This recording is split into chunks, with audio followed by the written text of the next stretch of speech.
Olá, boa tarde a todos e todas.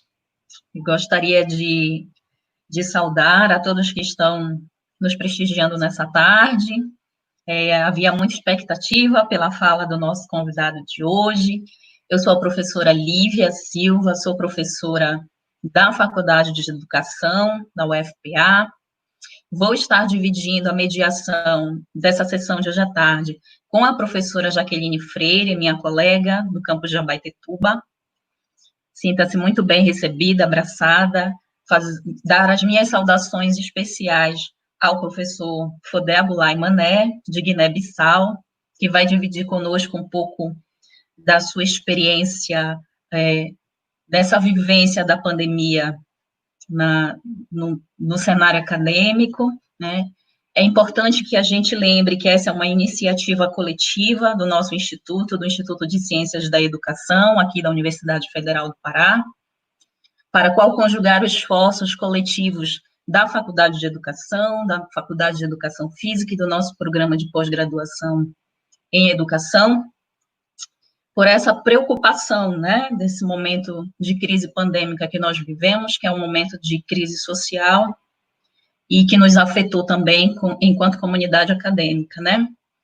É uma preocupação, mas é também um esforço diligente de diálogo, né, na busca de, quem sabe, alternativas que mitiguem esses processos tão difíceis que nós estamos vivendo atualmente. Eu passo a palavra à professora Jaqueline, que vai falar um pouco sobre a biografia do nosso convidado de hoje. Obrigada, Lívia. Boa tarde a todos e todas, a toda a gente aqui que nos acompanha.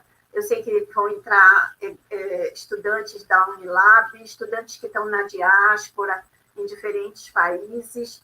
E obrigada pela acolhida, professora Lívia. Deixar um abraço muito carinhoso ao professor Salomão Age, que também me fez esse convite. E em nome do Salomão e da diretora Selma Pena, eu quero saudar a iniciativa e toda a comunidade acadêmica do Instituto de Ciências da Educação. Esse ano eu estive numa banca de defesa, no ICED, e lá eu tinha lido um poema do Mário Benedetti, que diz: esta é minha casa, transparente, aqui me espera o travesseiro, aqui me encontro com minhas senhas, com minha memória e meus alarmes. Me sinto em casa, compartilhando esse momento com o ICED, que eu saúdo. E Fodé Mané, meu amigo querido, seja muito bem-vindo à nossa Universidade Federal do Pará, seja muito bem-vindo à Amazônia. Muito obrigada pelo aceite do nosso convite. Dizer aos que nos assistem, e eu falava com a Lívia hoje, que apresentar o professor Fodé Mané é apresentar um acadêmico com um lastro muito grande de produção na e sobre a Guiné-Bissau, mas é também apresentar, para além do acadêmico, é apresentar um ativista dos direitos humanos. E isso nos honra muito pela história dos nossos países que se irmanam na luta, que se irmanam na resistência, inclusive nesse momento presente. E o Fodé Mané, no contexto atual, tem sido um grande ativista em defesa da democracia, e isso também nos irmana, Fodé, e deixar esse registro muito caloroso pelo nosso reconhecimento a toda a sua luta.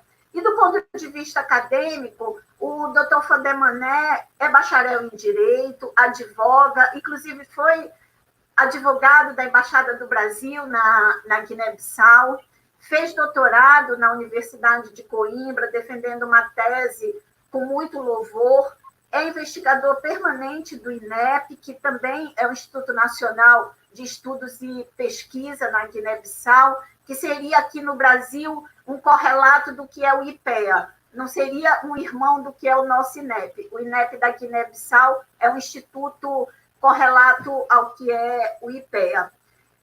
Fodé tem uma vasta experiência de gestão, foi diretor da Faculdade de Direito de Bissau, de onde ele é quadro efetivo, mas até muito recentemente, há 2 meses, o Fodé também era o reitor da Universidade Amilcar Cabral, a UA, que é a única universidade pública que a Guiné-Bissau tem, e faz parte da rede IntegraSul, junto conosco. Nós temos uma rede na Guiné-Bissau e uma rede integrada com o Brasil, e estamos compartilhando a organização de obras nesse momento, que a gente vai lançar muito brevemente, e já deixar o registro aos colegas do GPRUAS, aos colegas do ICED. A gente está abrindo uma coletânea de publicações, e convidar vocês para publicar conosco na nossa rede IntegraSul e também na nossa Associação Internacional de Ciências Sociais Humanas em Países de Língua Portuguesa.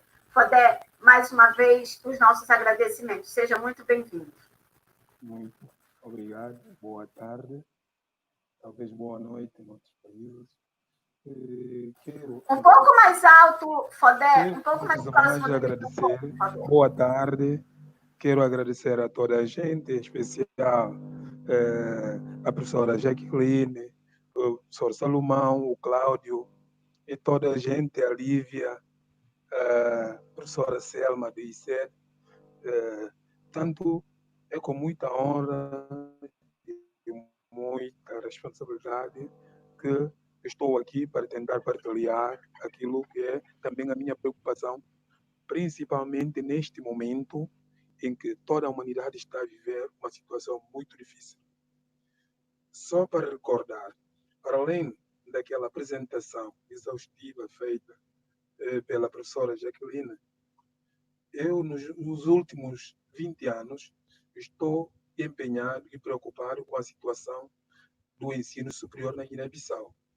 E até por causa disso, fiz parte da primeira comissão instaladora de uma universidade pública, e depois também fui diretor-geral do ensino superior no país. Então, isso mostra o percurso, ou a preocupação que eu tenho em relação ao ensino superior. E há projetos nos quais estou envolvido, por exemplo, a nível do continente africano, em geral, a nível da União Africana, há um projeto da instalação de uma universidade virtual africana, abreviadamente designada de UVA. A nível da nossa sub-região, do nosso espaço, nesse cantinho da África Ocidental, há vários projetos de integração comum, entre os quais há um designado de PATICE, Projeto de Apoio ao Desenvolvimento das Tecnologias de Informação e Comunicação no Ensino, e há ainda um projeto de integração e de harmonização designada por projeto ou evento LMD, que é a sigla de licenciatura, mestrado e doutoramento, mas que também é proveniente de uma diretiva. Mas há ainda outra coisa que é bom realçar, que nos preocupa, principalmente os lusófonos, é que há um conselho chamado CAMES, Conselho Africano e Malgache do Ensino Superior, que tem como objetivo uniformização dos diplomas, dos currículos, das carreiras a nível do continente africano.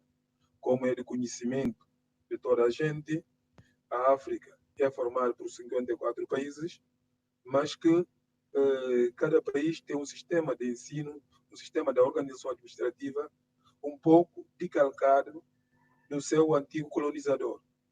É como dizer, por exemplo, o sistema anglo-saxão, o sistema só aqui na África Ocidental. Sim. Fodé, me permita rapidinho, se você puder, os nossos espectadores estão pedindo, se você puder falar um pouco mais alto, mais próximo, vai ficar melhor para toda a gente lhe acompanhar. Tem gente de vários estados do Brasil, de fora, aí a gente quer muito lhe acompanhar melhor. Agradeço. Obrigada. Que chama a atenção quando é assim. Sim, a gente vai fazendo assim, quando a gente fizer sinal, para você aumentar o volume.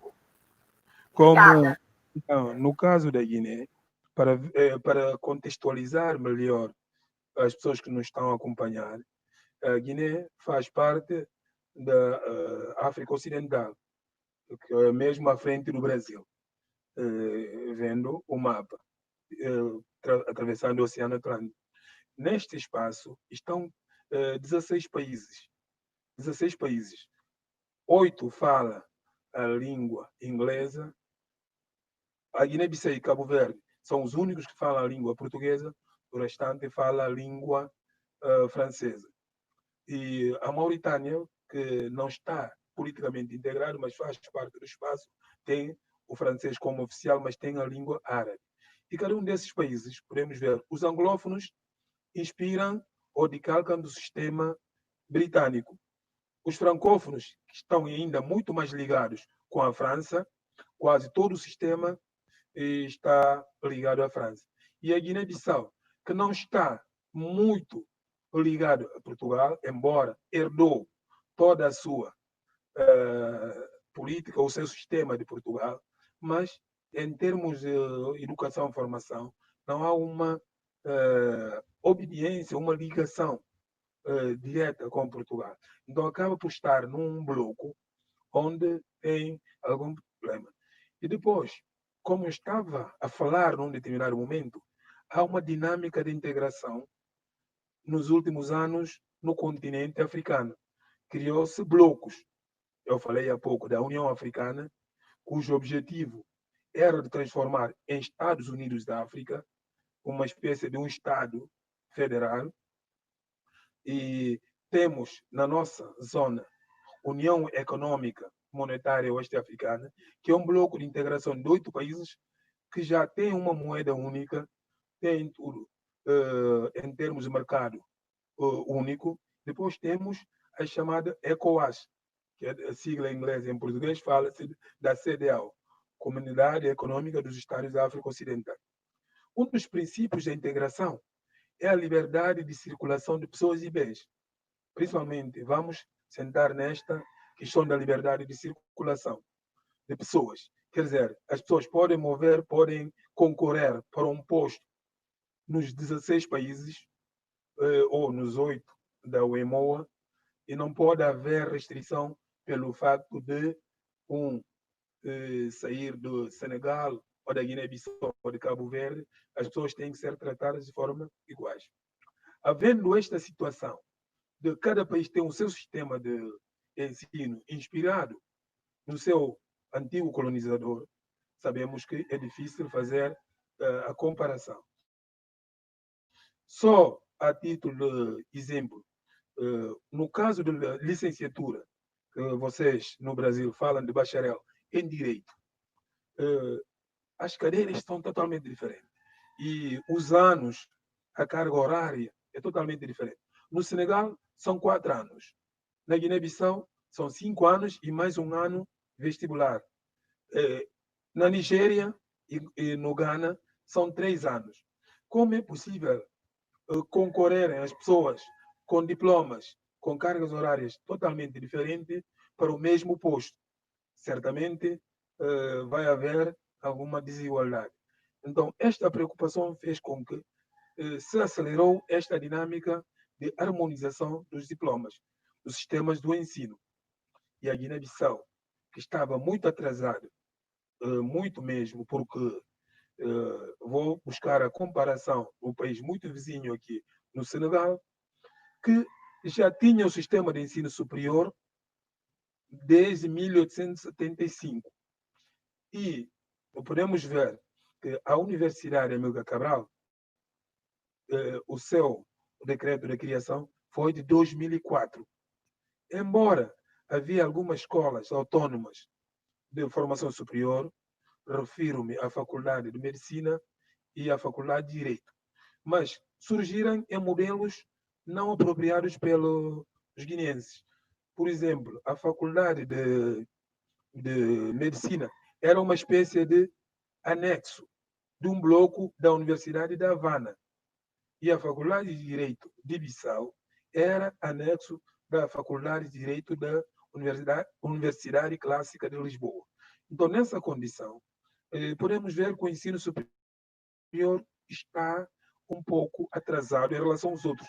E como é possível falar da integração?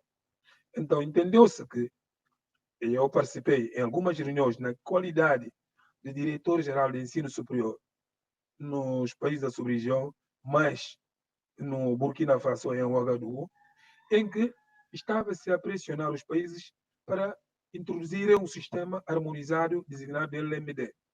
Os créditos deviam ser iguais, portanto, devia haver a partilha em termos de aulas, e aí é que surgiu como instrumento de ensino à distância, para permitir que haja mobilidade não só dos estudantes, mas dos docentes, mas que se possa acompanhar uma aula. Quem está em Bissau possa acompanhar uma aula em Abidjan. Quem está em Abidjan pode acompanhar uma experiência de laboratório na Nigéria. Então, houve investimento maciço em termos de tecnologias de informação e de comunicação, principalmente na informática, podemos dizer, para facilitar isso. Só que a Guiné-Bissau esteve empenhada. Vimos que não tinha condições para isso. Não tinha condições, por quê? Primeiro, porque a sua rede informática era muito rudimentar. Podemos ver, é o único país da nossa região que não está a fazer a sua informática a funcionar na base de fibra óptica. Depois, é muito caro a internet no país. E depois, o próprio domínio das tecnologias de informação e comunicação é um pouco atrasado. Então, nesta qualidade de diretor-geral de ensino superior, eu tinha solicitado uma moratória de 6 anos. Portanto, devia ser 2014 até 2020. E esta pandemia chegou precisamente quando essa moratória acabou, em que tínhamos duas opções. Ou os nossos diplomas e certificados serem reconhecidos e implementar com todos os custos o modelo dos outros países, ou ficarmos de fora. Então, nesta situação, alguns países avançaram e com a pandemia, com a decretação de estado de emergência, no caso da Universidade Amílcar Cabral, nós fomos obrigados a suspender as aulas 2 dias depois de apareceram os primeiros casos, quer dizer, dia 17 de março. Publicamente foi anunciado o aparecimento de 2 casos no dia 15, então reunimos e fomos obrigados a suspender. E aí, não sei se já é possível avançarmos com alguns casos concretos, mas vamos deixar ainda para não monopolizar. Há casos concretos, porque as instituições reagiram de formas diferentes. Por exemplo, a Faculdade de Direito tem reagido de uma forma diferente da Faculdade de Medicina, até que podemos dizer que é quem a instituição conseguiu adaptar-se mais a esta situação da pandemia, a Faculdade de Medicina. Por quê? Porque funcionava em forma de polos. Quer dizer, os estudantes não estavam concentrados num único polo. Estão distribuídos em diferentes partes do país, porque não há um hospital universitário capaz de albergar tudo. Cada grupo de estudantes ia com um determinado professor ou com um grupo de professores, e esses professores davam aulas a partir daquele polo, por exemplo, no polo de São Domingos, ou no polo de São Domingos é no norte do país, ou de Bafatá, no leste do país, e todos os outros os estudantes que estão noutras partes do país acompanhavam por via online, por via da internet. Então, como são pessoas que foram chamadas para colaborarem durante este período de pandemia, quase maximizaram apenas o sistema que têm. A Faculdade de Direito de Bissau não conseguiu adaptar muito bem, porque estava num processo de tentar, primeiro, reformular o currículo para se adaptar à própria Faculdade de Direito de Lisboa, que é a entidade que assessora, que dá apoio. Porque a Faculdade de Direito de Lisboa, como se sabe, a Europa está num processo de criação do espaço único de ensino superior, conhecida pelo sistema de Bolonha, então já está introduzido. Mas a Faculdade de Direito de Bissau continua ainda com o modelo antigo, tanto na estruturação das cadeiras, como nas formas de avaliação. Então, a pandemia apanhou nesta forma, mas de qualquer forma, tinha-se que fazer alguma coisa, como as aulas foram interrompidas no dia 17 de março, no dia 27 as pessoas deviam entrar para as férias de Páscoa, então podia-se dizer que foram cumpridas cerca de 2/3 dos dias letivos. E nessa situação, a estratégia foi de dar aos professores a possibilidade de prepararem aulas digitais, colocarem numa plataforma que depois a Associação dos Estudantes devem distribuir, mas no meu caso, numa turma, dizemos turma, um grupo de alunos que fazem parte daquele ano, de 48 alunos, só recebi 2 respostas. Como é que começamos? Mandar os exercícios, mandar os casos práticos para serem resolvidos. E muitos demonstrarem que têm dificuldade em termos de acesso. Porque o computador, principalmente o portátil, é um artigo de luxo aqui na Guiné-Bissau, tendo em conta os níveis de pobreza que as pessoas têm. Há centros, chamamos cibercafé, onde as pessoas costumam ir estudar nas comunidades de tudo. Mas com a pandemia, foram encerradas esses centros para permitir o distanciamento social. Então, essa alternativa que havia em situações anteriores tornou-se um pouco difícil, mas fez-se, só que o resultado é que é um pouco muito abaixo do desejado. E, como estava a dizer, para permitir a professora Jacqueline e a Lívia introduzirem algumas questões para que seja mesmo um debate, só queria deixar uma questão no ar. Perante tudo isso, a Guiné-Bissau voltou mais atrás no processo da integração, que estava a ser acelerado. Mesmo no final do ensino secundário, para entrar no liceu, havia uma exigência de se realizar, quem conhece o sistema francófono sabe do BAC. BAC é o exame de acesso ao ensino superior, que é feito uma espécie dos exames nacionais, mas no qual o Estado tenta harmonizar o número de pessoas que vão entrar e o número de vagas disponíveis. É um exame nacional concorrido.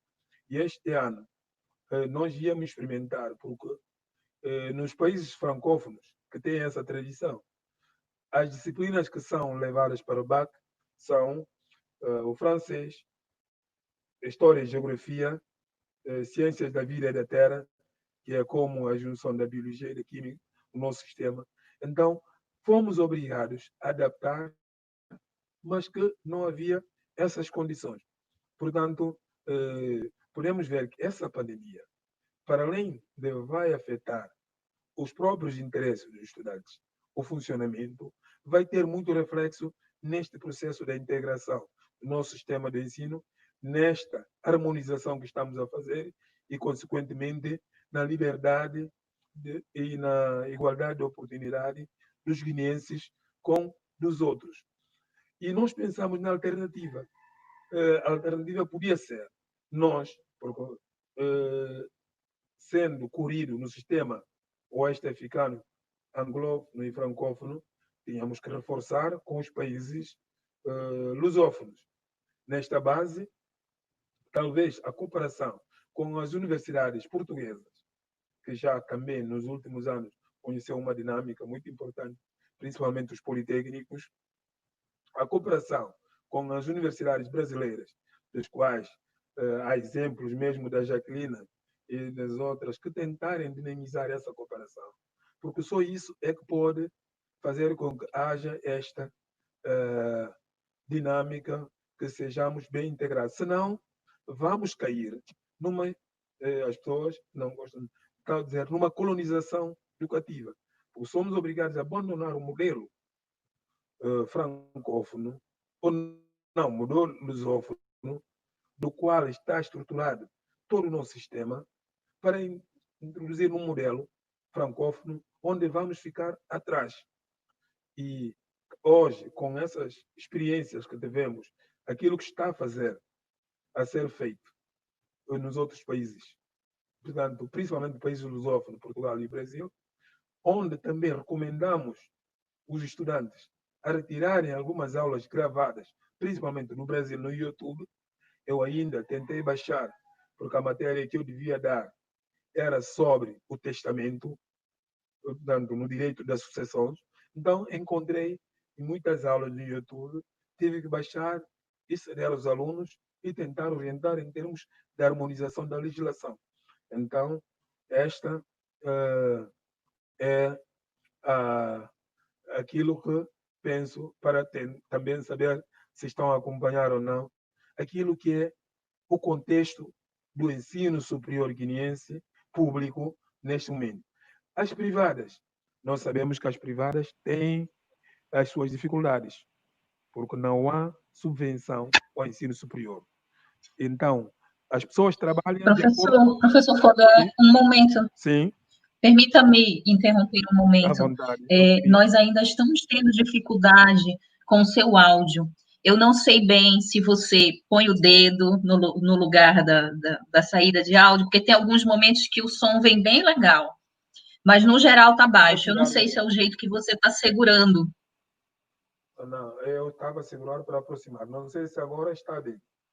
Estão a ouvir bem? Agora está melhor. Baixo, está baixo. Mas agora, assim está bem? Se você aproximar, mas eu acho que tem horas que quando você aproxima, você põe o dedo no lugar da saída do áudio. Aí tem horas que a gente ouve baixo e ouve alto. Agora está bem, não é? Melhorou. Melhorou. Não, é a condição também do nosso internet aqui. Não é também, né? Não temos a internet, não é assim do melhor. Está bem. Pelo menos acho que vamos dar oportunidade para se falar. Mas só para me deixar concluir. Pode continuar. Eu estava a falar do ensino superior privado. Qual é a situação neste momento? O ensino superior privado, aqui na Guiné, não há carreira. Não há professores do quadro que fazem parte de uma instituição.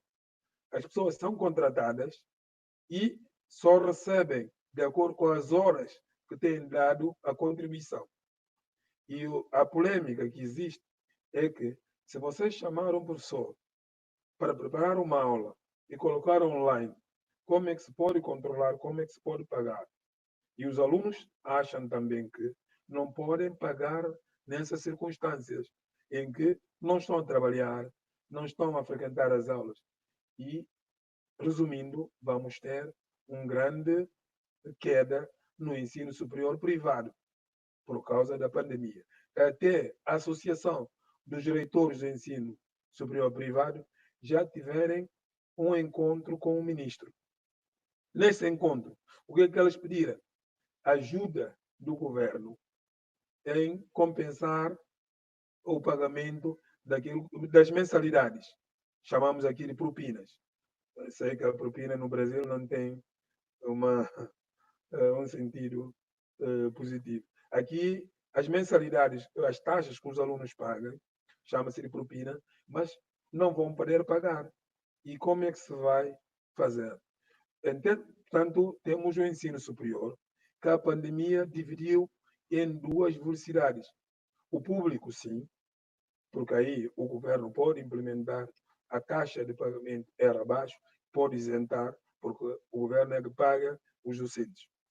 E depois pode-se reabilitar o parque informático das instituições.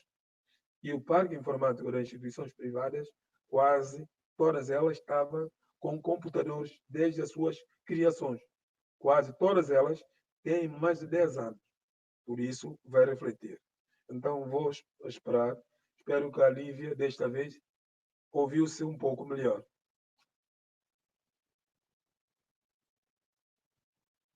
Sim? Alô? Jacqueline? A gente está aqui acompanhando, professor. Tá bem. Então, acho que esses mais ou menos 30 minutos dá para parar e aguardar algumas questões que podem avançar. E algumas coisas que eu falei.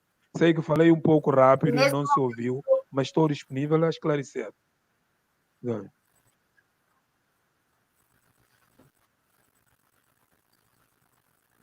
Muito obrigada, Fodé. E agora, nessa reta final, a gente ouviu muito mais nitidamente. Mas já tem algumas questões, a professora Lívia vai abordar questões que já foram enviadas, e aí a gente vai interagindo aqui.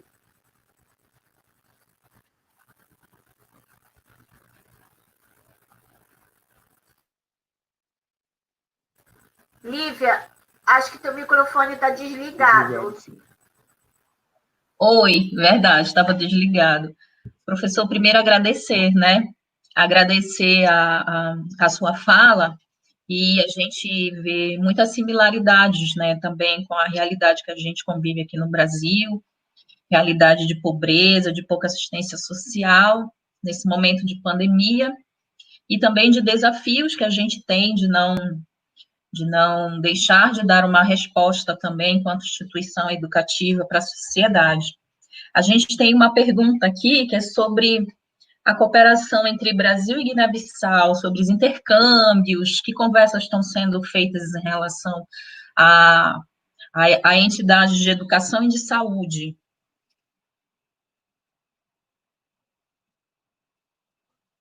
Tá bem, já posso responder isso. Sim, eu acho que a gente pode ir aos poucos, né? Para não demandar muito de uma vez. Não, ainda podemos ver uma coisa, que em termos de recepção dos estudantes guineenses no estrangeiro, neste momento o Brasil é o país que mais recebe estudantes guineenses nos últimos anos, tirando 2019, em que foram muito mais pessoas para Portugal, para os politécnicos, do que o Brasil. Então, os estudantes brasileiros que tinham ido há 5, 10 anos atrás, muitos estão no período de retorno, estão a voltar para o país. E são esses que estão a colmatar lacunas em muitas instituições de ensino superior. E, e essas pessoas também estão a servir de embaixadores, não só de Guiné-Bissau, junto às suas instituições, mas estão a fazer com que haja proximidade entre as suas universidades e instituições onde estão a trabalhar os seus serviços, e até informar das oportunidades que existem no Brasil para que a Guiné-Bissau supere as suas carências. Nós temos esse exemplo na Universidade Amiga Cabral, de muitos estudantes que regressaram do Brasil, onde era a graduação e pós-graduação, e até o doutoramento. Temos exemplo nas privadas, que quase já se pode falar de mais de 50% de corpos docentes de algumas universidades são oriundos do Brasil. Só que, em termos formais, há acordos, que, por exemplo, no caso da universidade onde estou, temos acordos com cerca de 6 universidades brasileiras. Uma das coisas que tínhamos solicitado, que até estava avançada, era a possibilidade de termos mesmo um leitorado da língua portuguesa e da literatura brasileira, que é muito apreciada em Bissau, na Guiné-Bissau, mas a contrapartida sempre é difícil. Por exemplo, a Embaixada do Brasil, onde tive a oportunidade de estar com o embaixador a negociar, ofereceu-se a disponibilidade de mandar vir professores, mas tínhamos que dar alojamento. E a universidade ou o Ministério da Educação não tinha condições para poder assumir. É diferente no caso de Portugal, em que Portugal, quando manda, assume tudo em termos. Só que no caso do Brasil, portanto, ainda não chegou aqui. Há outro domínio em que se precisa mesmo. Houve experiências do passado que ajudaram. É no domínio da formação dos professores, ligado às ciências de educação. A Guiné-Bissau ainda continua a estar grata ao professor Paulo Freire. Muita gente não sabe que Paulo Freire trabalhou aqui na Guiné-Bissau, mesmo longe, a converter aqueles monitores que ensinavam durante a luta da guerra anticolonial em professores. Então, e esses professores tornaram-se, contribuíram muito. Então, ficou a memória dos professores, dos cooperantes, como chamávamos, dos cooperantes brasileiros, que vieram nos ajudar nos primeiros anos. Então, deixaram muitas obras. Há até manuais que estão a ser utilizadas. Há já 30 anos que foram produzidos por aqueles cooperantes. Há uma apreciação bastante. Só que essa cooperação está muito lenta. Acaba por ser mais personalizada, casuística, caso a caso.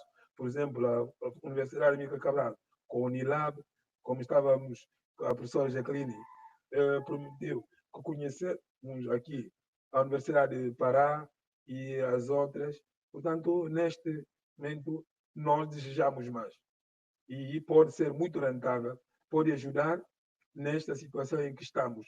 Não estamos na francofonia e não estamos também bem inseridos na lusofonia. Eu acho, professora Lívia. Oi, professor. Aqui nós temos algumas perguntas sobre a questão da própria condição dos docentes, né? Aqui nós tivemos vários professores demitidos, enfim, os professores aqui enfrentam situações difíceis em meio à pandemia, né? Na manutenção dos seus trabalhos e também das condições de trabalho. Então, uma das perguntas dos nossos participantes é como que isso está se dando aí em Guiné-Bissau? Como é que está sendo feito esse trabalho com os professores? Aqui, os professores, podemos ver, nas privadas, já havia uma grande polêmica entre as direções, as diretorias, com a Associação dos Professores, porque as privadas entenderam que havia um problema de racionalizar entre a qualidade dos professores e a disponibilidade ou a exigência de tratar bem os professores. Então, entendeu-se que devia se reduzir e pagar melhor. Só que isto levantou a polêmica. E com esta impossibilidade de pagar o mínimo, quase fecharam. Os professores das privadas não estão a receber, nenhuma das privadas está a receber neste momento. E os contratos vão ser reabertos, os concursos, a seleção de novo. Aí é uma catástrofe.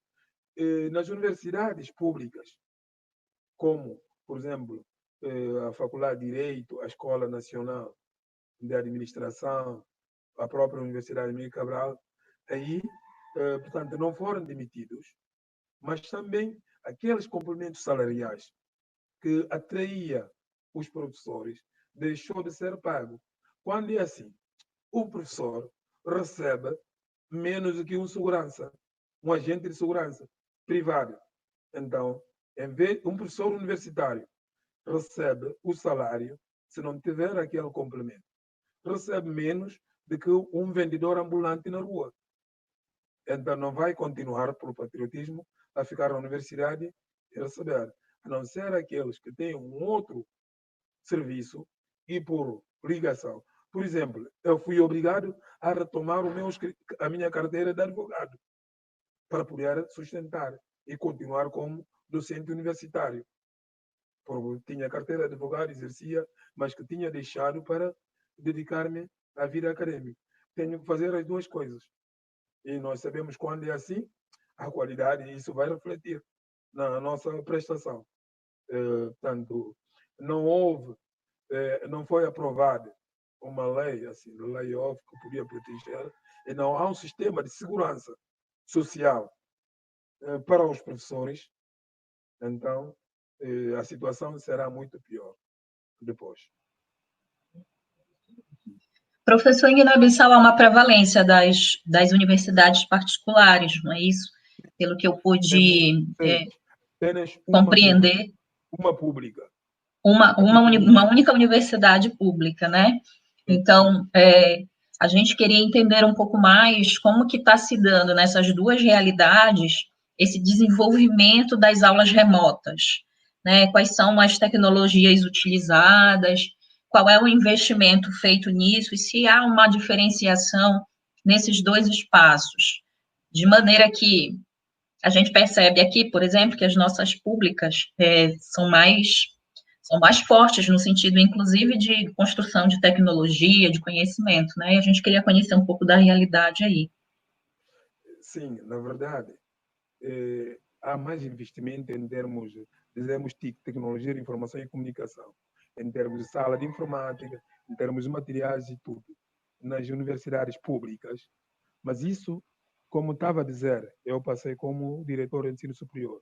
Através dessa exigência da integração, da harmonização, um dos apoios cedidos é na criação desse sistema. São 3 grandes investimentos, como eu podia referir. Uma, daquela Universidade Virtual Africana, que permitiu criar tanto parques informáticos, salas e computadores, tanto antenas para recepção e tudo. Isso aconteceu precisamente na Universidade Amiga Cabral e na Escola Nacional de Administração. A Escola Nacional de Administração também não foi apenas a Universidade Amiga Cabral, mas o Instituto de Tecnologias de Comunicação dos Estados Unidos, de Washington, teve cooperação e, através do seu mecenato, conseguiu apoiar e equipar essa instituição. Só que são salas que eram preparadas para os alunos saírem das suas casas e virem utilizar esses meios. Com a pandemia não podem, porque foi decretado estado de emergência, não podem deslocar. O que vamos ter até dificuldade é de reparar esses materiais, porque muitos foram abandonados, não foram utilizados durante muito tempo. E quando nós sabemos quando uma coisa é utilizada e tem uma manutenção diferente, então vão ter isso. No caso da Universidade Amiga Cabral, aí eu me lembro o último apoio da União Econômica Monetária Oeste-Africana, um projeto chamado PAES, Projeto de Apoio ao Ensino Superior, ofereceu à universidade 200 computadores. Aqui é muito. Aquilo é uma ajuda muito importante. No Brasil pode não ser, mas no nosso caso é muito. Por causa da dificuldade de energia, isso tem que ser instalado na universidade. E agora, com a pandemia, não pode. Nas universidades privadas, apenas nas universidades que têm cursos ligados à informática, é que têm salas para essas formações. Não são assim salas que os alunos podem usar livremente. São usados sempre os computadores sob controle dos docentes ou da própria universidade, que quer também sempre racionalizar, para não gastar muita energia, para não estragar os equipamentos. Então, as universidades privadas largamente estão em desvantagem com esta situação. Posso dizer. Professor, nós também estamos muito curiosos em saber como é que é o acesso desses alunos à universidade pública, assim, em porcentagem, em relação também às universidades particulares, e como que foi a reação dos professores aí frente aos desafios que a pandemia traz. Um dos problemas que nós tivemos é precisamente esta entrada. Por quê? Nos últimos anos foram massificadas. As pessoas chamaram de democratização do ensino secundário, mas eu digo massificação, porque a democracia não escolhia a qualidade, a democratização. Tem que haver exigência. Mas no caso da Guiné, houve a baixa da exigência para concluir o ensino secundário. E isso fez com que há muitas pessoas que vão concluir o ensino secundário e não conseguem entrar no ensino superior. Isso fez com que surgiram universidades para dar resposta, privadas. Tornou-se um negócio lucrativo, porque nas universidades públicas o número de clausos é muito apertado. É muito apertado, de acordo com o plano que existe. Nós, por exemplo, daqui a 5 anos, vamos precisar de 30 engenheiros agrônomos, vamos admitir pelo menos 60. Se aparecerem 200, 300, vai-se fazer um teste de admissão. Só os que tiveram notas mais elevadas é que vão entrar. As privadas não fazem isso. Não fazem isso. E com esta situação do pandemônio, o que é que estamos a ver?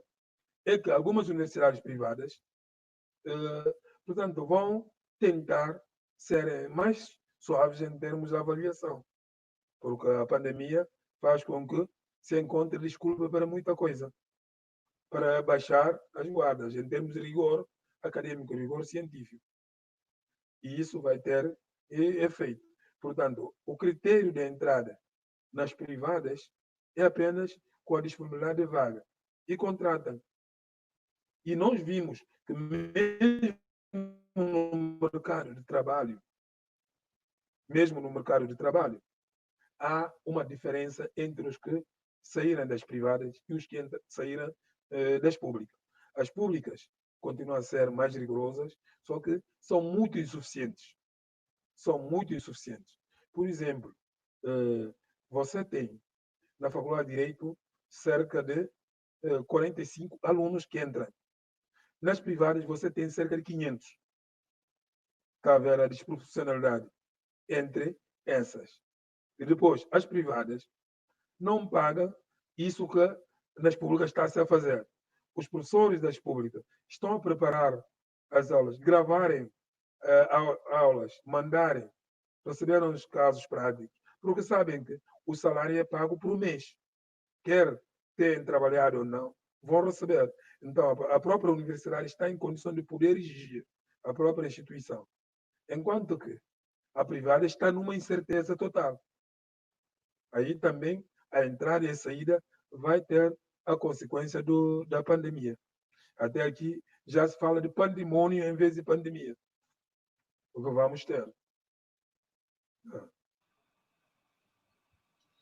Professor, aqui nós temos também como um dos desafios lidar com essa educação remota, com as pessoas que aqui nós denominamos público-alvo da educação especial. São as pessoas com deficiência, surdas, cegas e de outras especificidades. Como é que vocês têm pensado essa mediação pedagógica com esse público, com essas pessoas?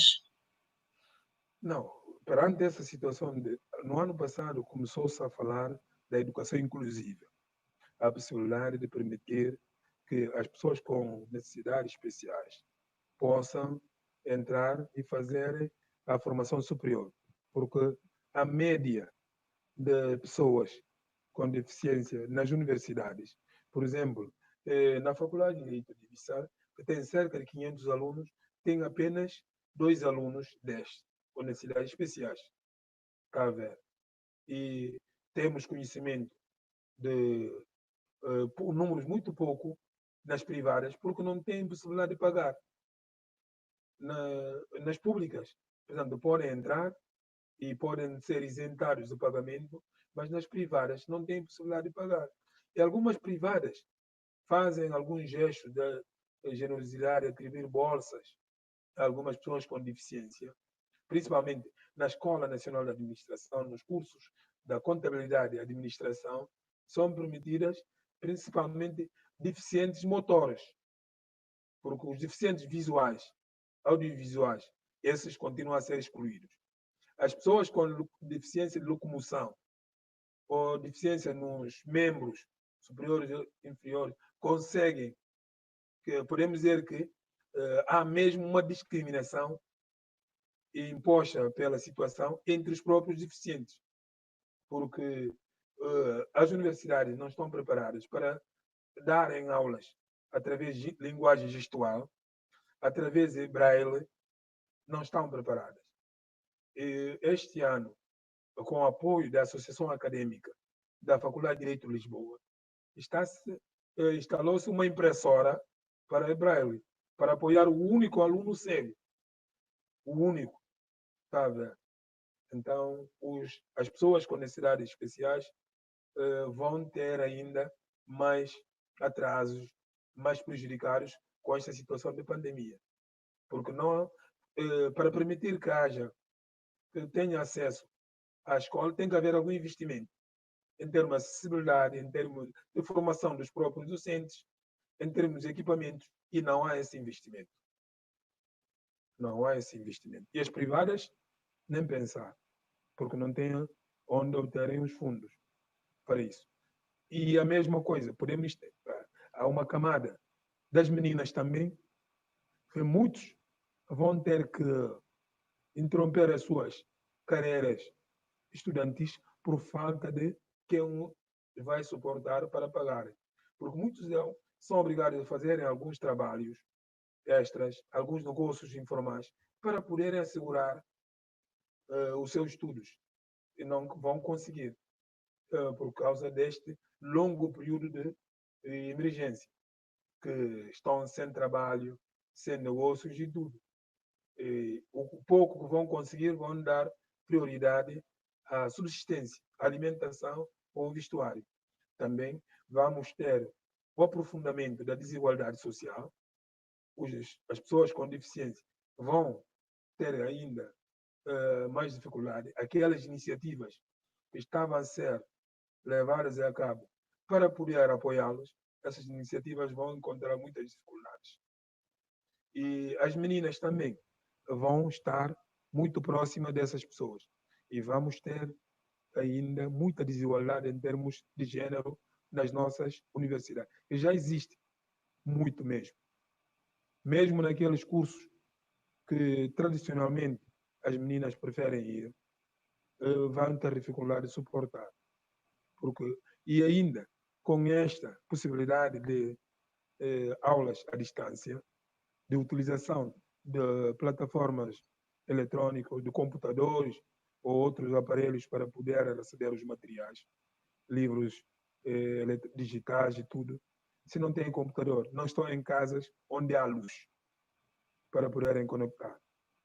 E depois muitas meninas saíam de zonas do interior do país para virem para Bissau, com esta falta de escola, com esta dificuldade, têm que regressar. E a possibilidade de voltarem, vão voltar, mas não serão todas. Vai haver muita desistência, muito abandono nisto. Isso sem que haja um estudo concreto, com dados, mas quem conhece a realidade, como a Jacqueline, que sabe a situação das meninas nas nossas escolas, ela sabe que vai haver um efeito muito nelas. Então, podemos dizer, as meninas ou as mulheres portadoras de deficiência vão ser, até numa alocução que eu tinha apresentado, tenho dito que estarão em tripla quarentena. Portanto, toda a população estará em quarentena, mas as pessoas com deficiência, as mulheres, estarão ainda em muitas quarentenas, não apenas aquela que é genérica, que obriga as pessoas ao distanciamento social.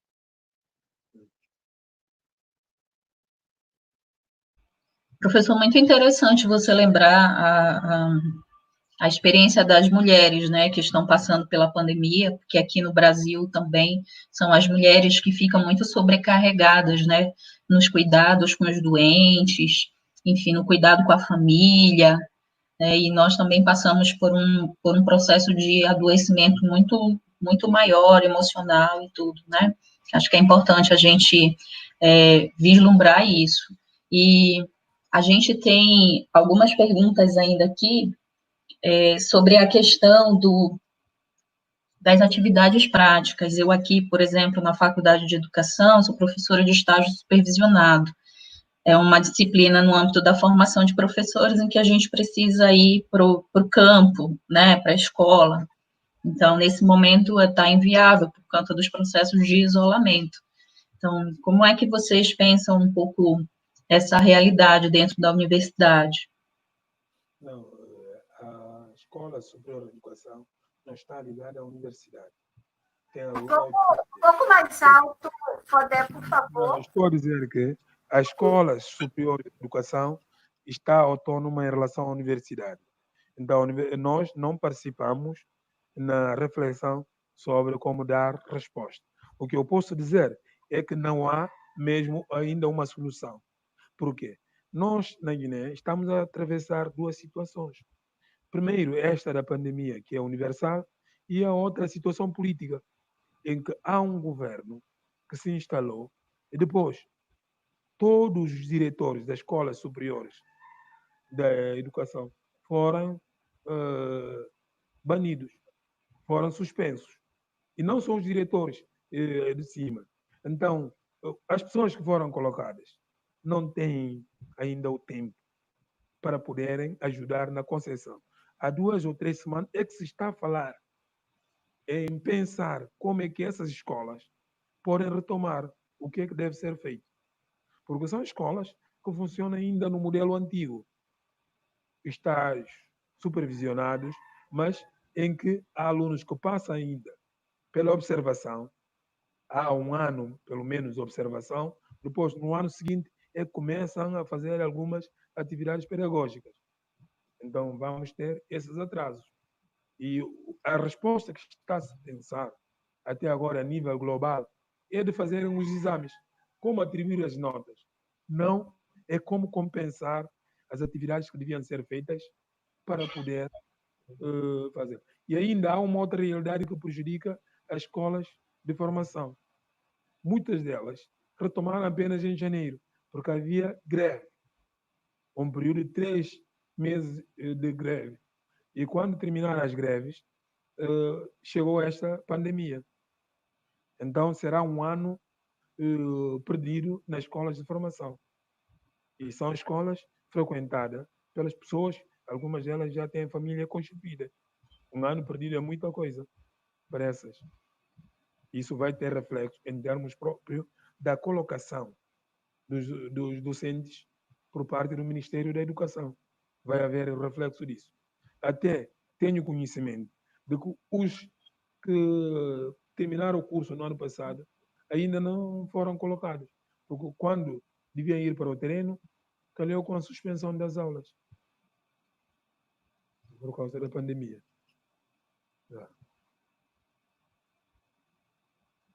Professor, eu sei que você já falou um pouco, mas como que você analisa assim, as proporções da pandemia em relação aos processos educativos de uma maneira geral, né? No sistema educacional de Guiné-Bissau, na formação de novos profissionais, de como que se reorganiza a universidade, em decorrência de várias crises que vêm a partir da crise sanitária, né, que também são crises sociais que se agravam nesse momento.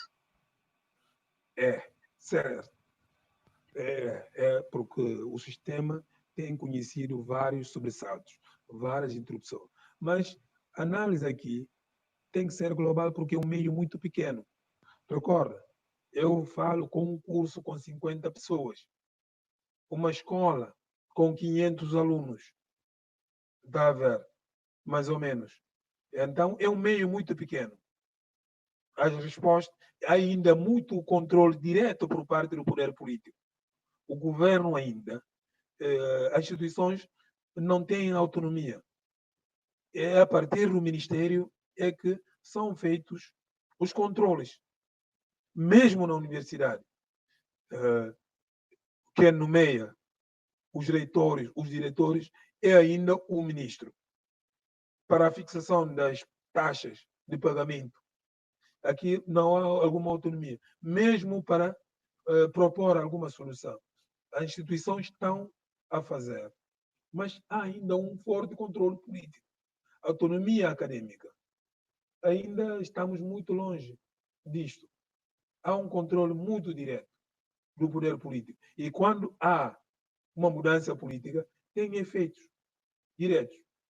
Eu sei que a Jacqueline esteve aqui alguns meses atrás, mas se voltar, não vai encontrar a doutora Fátima, que era a diretora do Instituto Nacional para o Desenvolvimento do Ensino, não vai encontrar o João Sanha como diretor da Escola de Formação de Professores do Ensino Básico, não me vai encontrar na reitoria, não vai encontrar muita gente como Arcângela na gestão, muita gente com que ela trabalhou. Está a ver? Mas isso é porque não é consequência da alteração política, daquela turbulência. E se daqui a mais, como há ainda muita incerteza, mais um ano, alguns meses, mudar o governo, vai mudar toda a equipa, porque o sistema está muito controlado. Está muito controlado pelo poder político. Nos outros países há uma certa autonomia entre a autonomia das instituições superiores. Por isso é que eu falo na generalidade, falo de soluções globais, porque basta haver uma mudança no governo, reflete inclusive até nas privadas. Até nas privadas.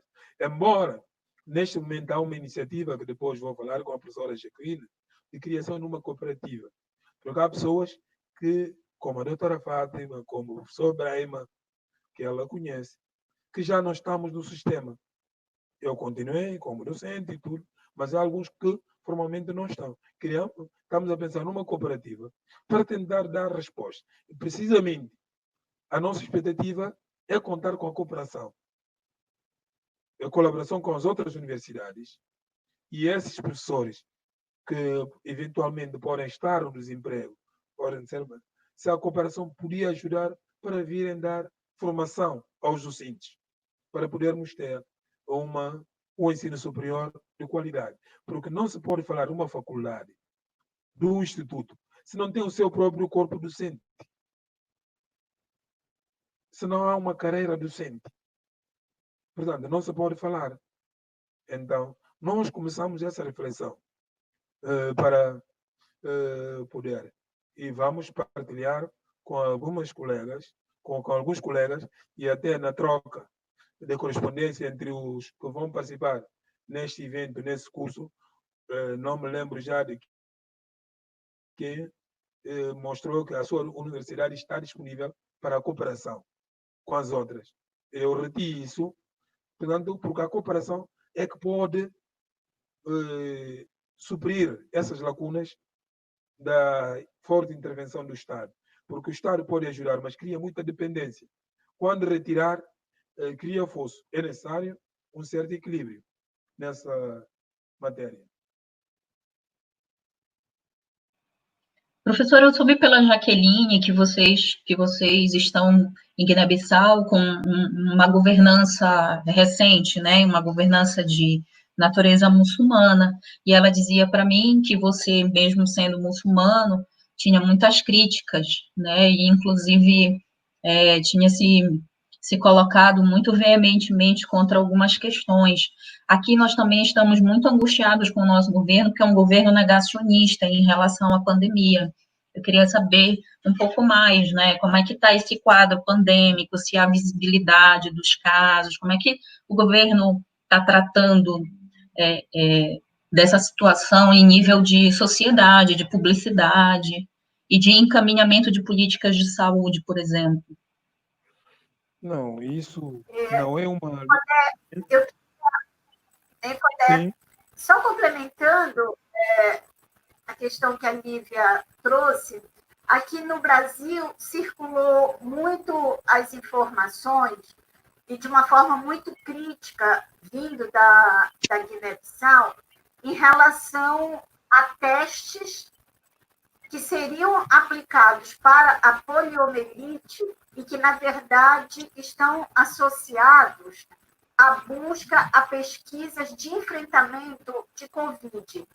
E aí a gente sabe que tinha pesquisas da França que estavam propondo, né, pesquisadores franceses, propondo que na África fosse laboratório para algumas experiências, e agora, mais recentemente, tem circulado aqui na Folha de São Paulo e outros meios de comunicação brasileiros sobre pesquisa do Brasil, fazendo aí uma conexão poliomielite e Covid, nesse tempo de pandemia. Se você tiver alguma coisa também para comentar sobre isso, eu acho que é importante para a gente ter maior clareza sobre isso. Ok, muito obrigado. Só queria dizer o seguinte, começando pela Lívia, a sua primeira questão.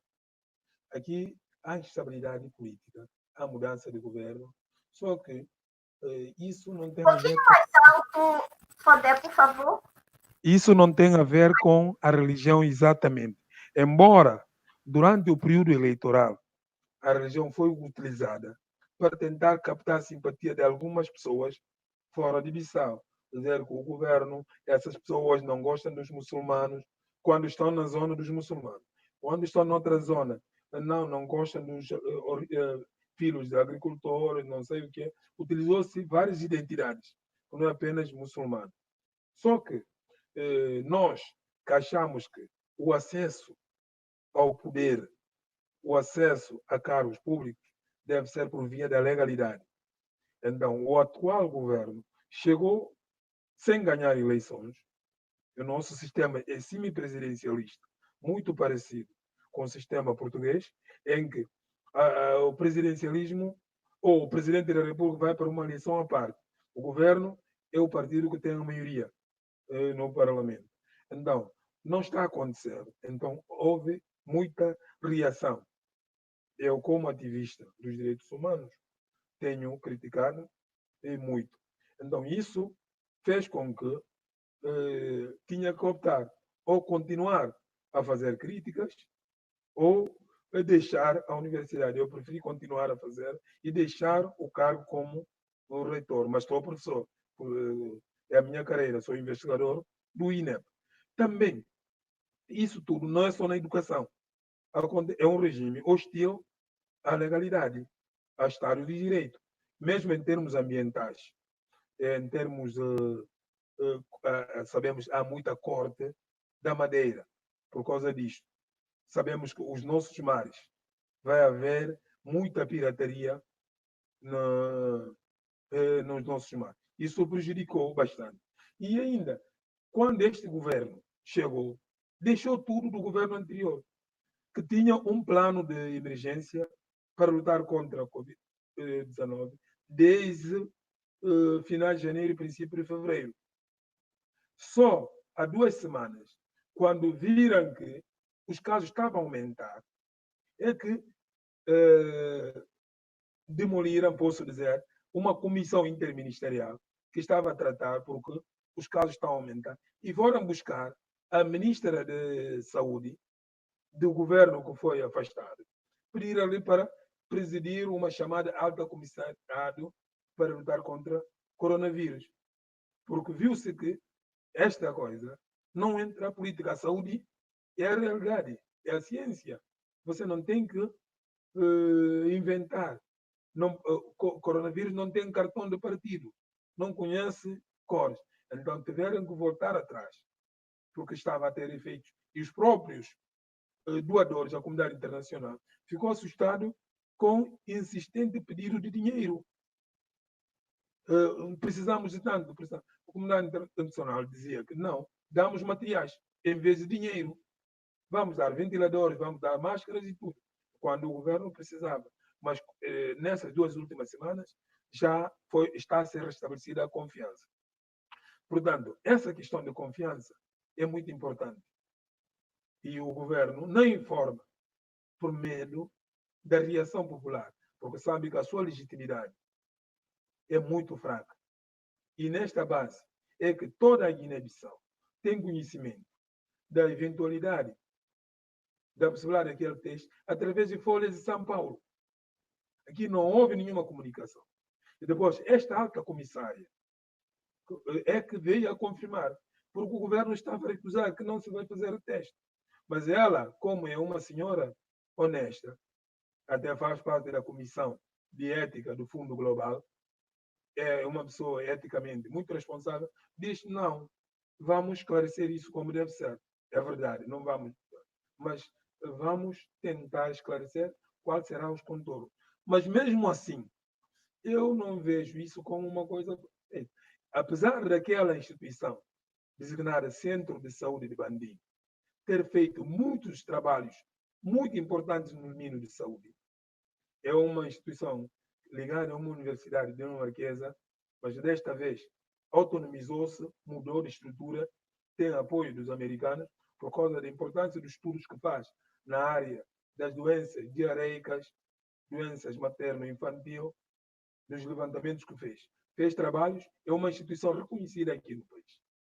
Agora, o que nós dizemos, primeiro, uma coisa dessa tem que ser explicada. Depois, achamos que não deve ser, a Guiné-Bissau não tem condições. Se houverem efeitos perversos da vacina, como é que vão ser superados? Por que é que não se fez experiência em países com capacidade de diagnóstico de tratamento, que, no caso de houver algum efeito negativo dessa vacina, tem capacidade de dar resposta. A Guiné-Bissau não tem capacidade de dar resposta. Então, esta não é que nós levantamos ou estamos a criticar porque é um governo que nós não reconhecemos a legitimidade. Não, não é por causa disso. É vendo a realidade. Vai se testar em 340 pessoas. 3.400 pessoas. E como é que serão escolhidas essas pessoas? Qual será o acompanhamento? Então, há muitas interrogações que achamos que também a Dinamarca e os Estados Unidos nos ajudaram muito, mas desta vez também estão a nos tratar um pouco mal. É um pouco desumano assim. Sabendo da fragilidade do sistema de saúde da Guiné-Bissau. Não digo fragilidade, não existe um sistema de saúde chamado sistema, com conexão.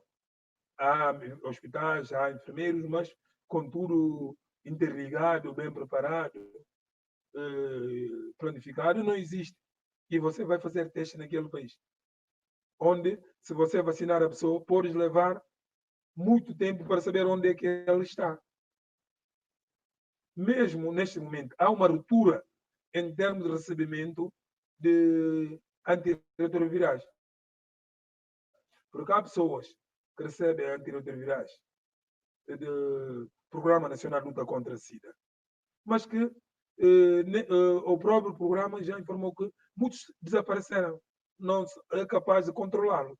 Porque a pessoa, pelo fato de ter feito um teste, não vai parar a sua vida. Vai buscar o que vai comer, vai trabalhar. E muitos têm que sair fora da capital. Portanto, sair fora da capital. Então, como é que vai haver controle sobre essas pessoas? Por isso é que interrogamos. Dizemos que isto deve ser bem pensado. Queremos ajuda em termos de saúde, mas não se deve aproveitar esta situação para... não se está a aproveitar a situação do coronavírus. Está-se a aproveitar a situação de um governo com falta de legitimidade ou com falta de estratégia para introduzir, que precisa de tudo o que vem como apoio, indiretamente é uma forma de reconhecimento. Isso é que se está a aproveitar. Penso que dá para explicar um pouco a professora Jacqueline. Sim, obrigada, Fodé. Tem mais uma questão aqui que vem de uma pessoa, acho que da UFPA, que ela pergunta: os estudantes africanos. Desliga um pouco o microfone rapidinho, Fodé, por favor. Sim, sim. Os estudantes africanos, oriundos de convênio, no caso o PEC-G ou o PEC-PG, e parceria com a UFPA, são aproveitados como professores na Guiné-Bissau? Primeiro, são poucos, mas alguns são aproveitados. Eu conheço, até ainda ontem estive a falar com uma, que a Jacqueline deve conhecer, que está no INDI. Não me... Só um pouquinho mais alto, Fodé. Não, estou a dizer que conheço algumas que são aproveitadas, só que conheço poucos estudantes que vieram deste programa do Brasil. Mas sei que, devido à carência que temos, ninguém pode ser desperdiçado. Você tem ainda professores sem formação, tem professores que ainda estudaram apenas 11 anos de escolaridade, já estão a dar no ensino secundário. Há zonas em que você ainda tem professores que precisam de tradução de crioulo para português. Se aparecer quem vê com essa formação específica, será muito, muito complicado. Eu acho que um dos problemas também que o Ministério tem, que é feito desta situação política, é a possibilidade de serem enquadrados, porque o Estado não está organizado. E não há uma planificação de quantos estudantes vão chegar, quantos temos estrangeiros, qual é a nossa necessidade. Então, há este problema. Alguns estão a dar aulas. 3, 4 anos ainda não são efetivos. Está a ver? Então, há um problema da organização do Estado que está a refletir e esses quadros não estão a ser aproveitados. Muito. E a Guiné-Bissau podia aproveitar esses para fortalecer as suas escolas de formação, onde podia apostar muito. Porque eu digo, um dos males da Guiné-Bissau é a falta de formação das escolas de qualidade. Por quê? Há pouco, a Lívia fez a pergunta sobre a questão de religião ligada à política. Como é que só uma pessoa que está com fome, que depende de castanha de caju, que a Lívia, os brasileiros conhecem muito bem, que durante o seu período, o preço razoável daquele período, daquele produto varia de 250 francos, que é mais ou menos de meio a $1. Mas, durante a campanha, foram ditos que este ano vai custar $3. Uma coisa que custa meio dólar, nem $1 chega. Foi dito à pessoa na campanha que vai custar $3 e vai votar naquele candidato. É a questão do nível da educação. Por quê? Porque não tem capacidade de saber como é que os preços funcionam, como é que o mercado funciona. Se soubesse como é que o mercado funciona, sabe que o preço não depende da decretação. Este é apenas um exemplo. Há pessoas que não acreditam que há coronavírus. Até agora. Porque há deficiência em termos de comunicação. O governo está a fazer sensibilização como quem está a fazer publicidade de uma bolacha ou de um detergente ou de um produto cosmético nas zonas rurais. Está a ver? Então, isso tem esse efeito. Por isso, a educação, eu estou na educação, apesar de ser jurista e tudo, já há 34 anos, trabalhei em todos os níveis, mas onde continuo a achar que, se esse país quer sair onde está, tem que apostar na educação. E tem que valorizar os quadros também. Tem que atrair os melhores para a educação. Há pouco falei da eventualidade de muitas pessoas terão que abandonar o sistema educativo próximo ano, por causa aqueles cortes no salário. Onde é que vão? Mesmo as pessoas com formações na área pedagógica. Eu já vi, há 2 semanas, um psicólogo a trabalhar na contribuição imposto, como recebedor na caixa. Está a ver? Um psicólogo a trabalhar como recebedor numa caixa, porque sabe, lá ganha mais do que estando no Ministério da Educação. Está a ver? Então, deve-se continuar a apostar, e essas pessoas têm também que apostar nas mudanças quando chegam no país, para ajudarem os que estão a tentar implementar aquelas políticas bem pensadas, bem elaboradas, porque muitos deles também quase tentam aplicar o que viram no Brasil, o que viram em Portugal ou nos Estados Unidos. A realidade é um pouco diferente. Acabam por ficar decepcionados quando não conseguem, sentem resignados com isso. Portanto, é isso que eu acho que se deve fazer. Mas há pouco aproveitamento, mas não é que está-se a discriminar os que foram licenciarem no Brasil ou na educação. É o Estado que não está organizado. É o país que carece de organização. Obrigada, Fodé. Acompanhando o noticiário da Guiné-Bissau, a gente tem assistido que sucessivamente vem sendo renovado o estado de emergência no país como uma das medidas,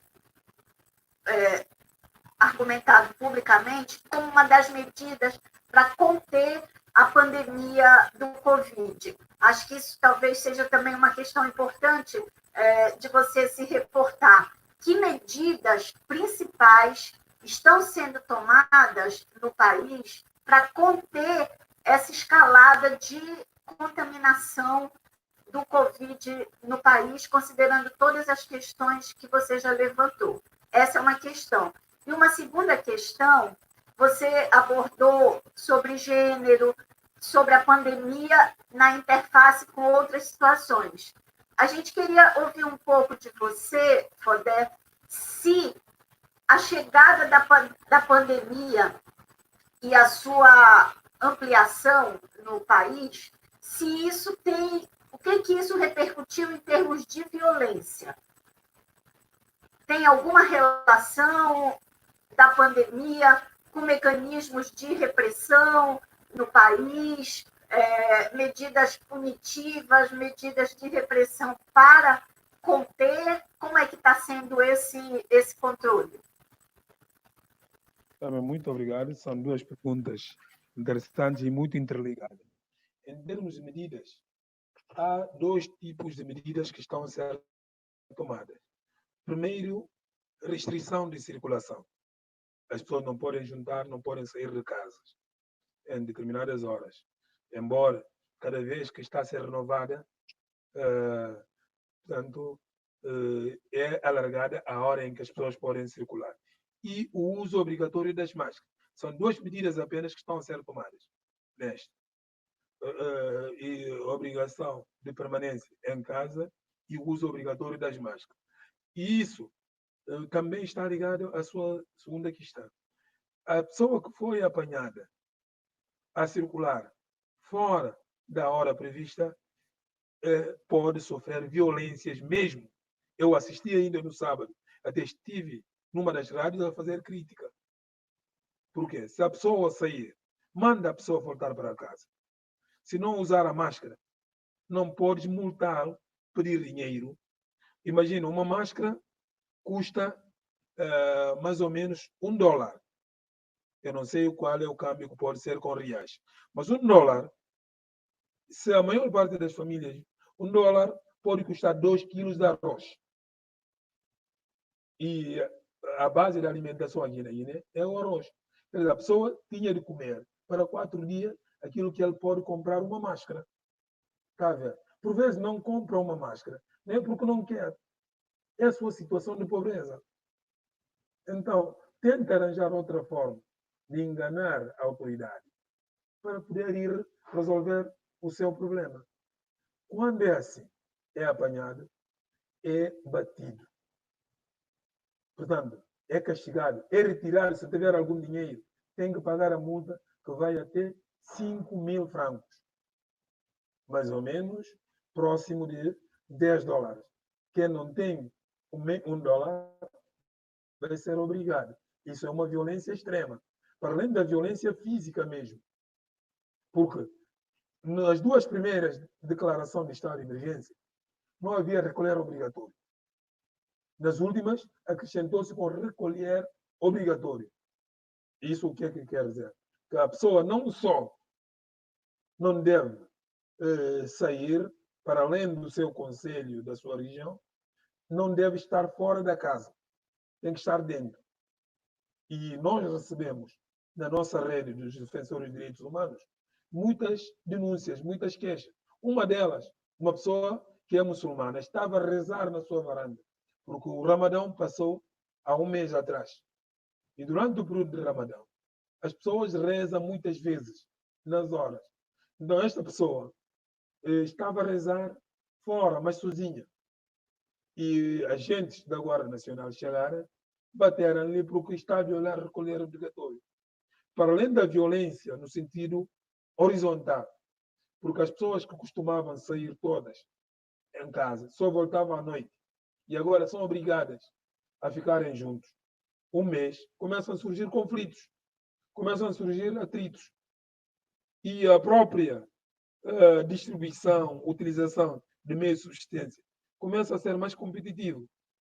Isso gera violência. Então, a pandemia gerou a violência devido à falta de outras medidas compensatórias. No Senegal, aqui no país vizinho, sabemos que há muitas pessoas que fazem mendicidade na rua, que pedem para comerem. E o próprio governo recenseou aquelas pessoas, dá apoios em termos daquela cesta básica, para não saírem. As famílias recebem algum apoio. Você está a exigir a uma pessoa máscara. O governo não distribui as máscaras. Está a exigir lavagem das mãos. Não há lexívias à venda mesmo. O estoque esgotou. Por quê? Porque a maior parte das lexívias são importadas. E as fronteiras foram fechadas. Como é que é possível exigir uma pessoa uma coisa que não existe no mercado? Isso é uma violência gratuita. Ou a pessoa tem que ficar em casa, se tem que tomar algum medicamento, tem que ir buscar alguma coisa para, por exemplo, apanhar castanha de caju, porque é época para vender. Não pode, arrisca-se a ser batido. Há muita violência nesta situação. Obrigada, Fodé. A gente já está caminhando aqui para a finalização, mas é importante a gente fazer um registro, a partir de toda a escuta, Fodé, que a gente percebe que as universidades elas estão todas concentradas na capital do país. As pessoas se deslocam do interior do país para a capital para ter acesso ao ensino superior. O ensino superior ainda não chegou no interior, né? E aí, com isso, a situação de pandemia trouxe esse risco que você se referiu. Todo mundo concentrado, todos os estudantes de ensino superior concentrados na capital. Com a pandemia, as pessoas voltaram para as suas regiões, voltaram para o interior do país.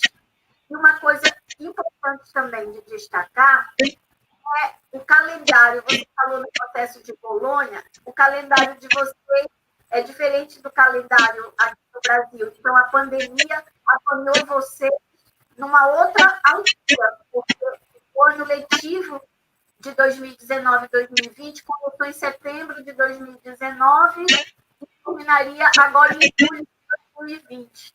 E aí chegou a pandemia e interrompeu numa altura de difícil gestão, talvez, né, para vocês. Então, isso também é uma diferença que a gente percebeu no que você trouxe para nós em relação ao que é a experiência brasileira. E a gente vai vendo assim como a pandemia vai repercutir de forma muito específica em diferentes contextos políticos e em diferentes contextos culturais e de organização do sistema superior, do sistema de educação superior. Lívia, a gente vai caminhando para o encerramento, as palavras finais, a Lívia vai conduzir aqui e logo mais a gente já se despede. Bom, eu queria agradecer mais uma vez, né, o encontro com o professor Fodé. Nós tínhamos muito mais inquietações, muito mais curiosidades, queríamos saber muito mais sobre a realidade de Guiné-Bissau, conhecer muito mais o trabalho do professor. A gente, infelizmente, tem esse tempo estabelecido, né, mas foi um imenso prazer conhecer, também dividir essa mesa com a professora Jaqueline, a qual eu ainda não conhecia. Eu penso que esse encontro de horizontes é sempre um ganho para todos, né? Queria agradecer o nosso público, eu anotei aqui de algumas pessoas que foram dizendo, que são da Universidade Rural do Semiárido, do Federal do Ceará, do IFPA Baitetuba, da UFSCa, ou seja, pessoas do Brasil inteiro, né, que vieram privilegiar a fala do professor Fodé nessa tarde, que também vieram privilegiar o nosso evento.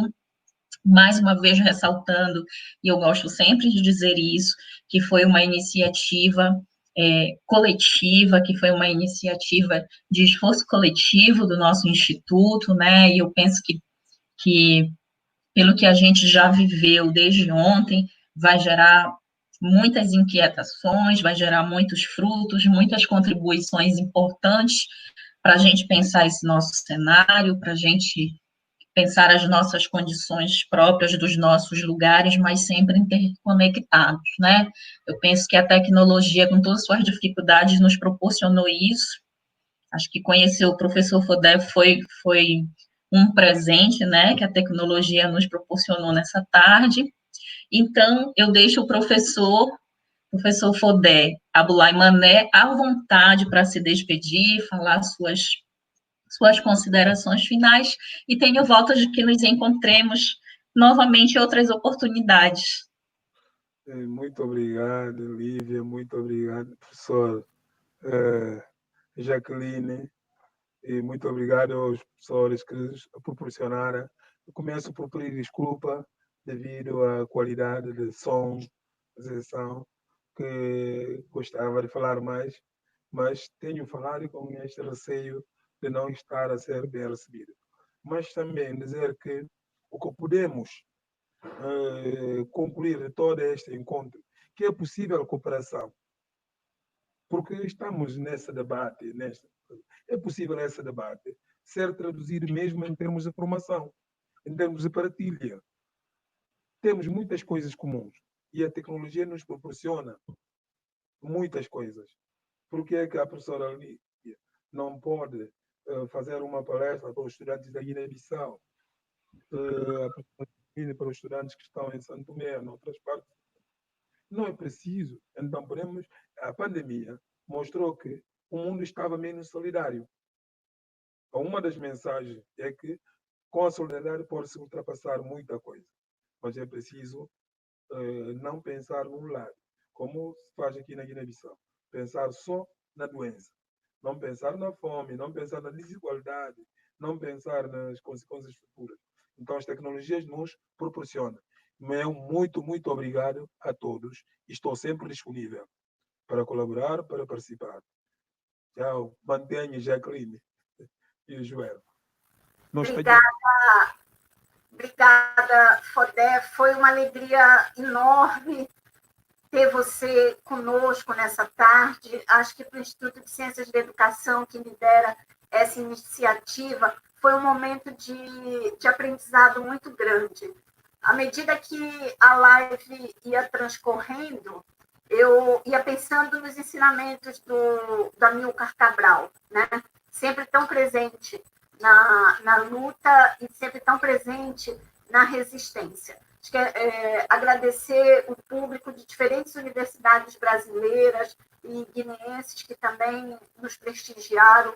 Foi um momento de muita aprendizagem. E o Amilcar Cabral, né, pai da nação, líder da luta da independência da Guiné, nos dizia nos seus ensinamentos: aprender na vida, aprender junto do nosso povo, aprender nos livros e nas experiências dos outros, aprender sempre. Acho que esse também é o sentido dessa iniciativa do ICED, de aprender com o outro, de aprender sempre, de aprender nessa perspectiva da interculturalidade.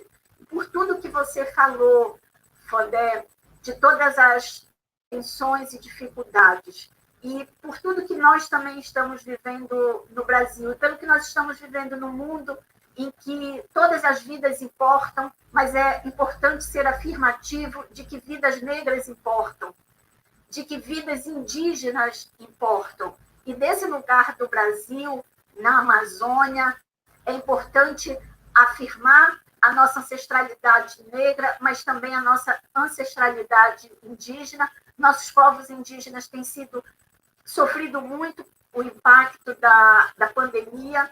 É importante toda a nossa solidariedade, a luta pela sobrevivência, pela vida de nossos ancestrais. A diáspora brasileira contribuiu numa iniciativa da Tiniguena e outras ONGs, contribuiu numa coleta aqui no Brasil em torno de $5 mil para doação de cestas básicas na Guiné. Então, a gente se orgulha dessa diáspora guineense que está no Brasil e de brasileiros que estão nessa luta. E por tudo que você dizia, acho que é muito vivo o pensamento de Cabral, quando ele nos diz: se eu pudesse, fazia uma luta só com livros, sem armas. Era a melhor maneira de preparar os quadros para o futuro. E dentro da escola havia realmente uma relação estreita entre professores e alunos, de respeito mútuo. Isso continuou até hoje. Quando encontro um antigo aluno da escola piloto, é sempre um momento gratificante. Acho que esses ensinamentos de Cabral, eles continuam muito atuais. É importante a gente fazer uma luta e uma resistência sem armas, com livros, com ciência, dar essa voz, que é a voz da democracia, que é a voz dos povos e que é a voz de que outro mundo será possível. Muito obrigada, Salomão. Georgina, amei te ver. Então, muito obrigada, comunidade do ICED, pela acolhida, obrigada, Lívia, pela partilha, obrigada a todos que estão aqui na retaguarda, Joel, Cláudio, Salomão, a gente está ouvindo aqui um monte de coisa ao mesmo tempo para a gente encerrar, então fica a nossa gratidão. Muito obrigada pela oportunidade. Só um último aviso, tá? O nosso público é o professor Fodé, se puder, continue nos acompanhando às 16 horas, nós temos o diálogo com a professora Indira Palácios Valadares, que é da Universidade do Missouri, também será imperdível, tá? Saudações fraternas a todos e todas.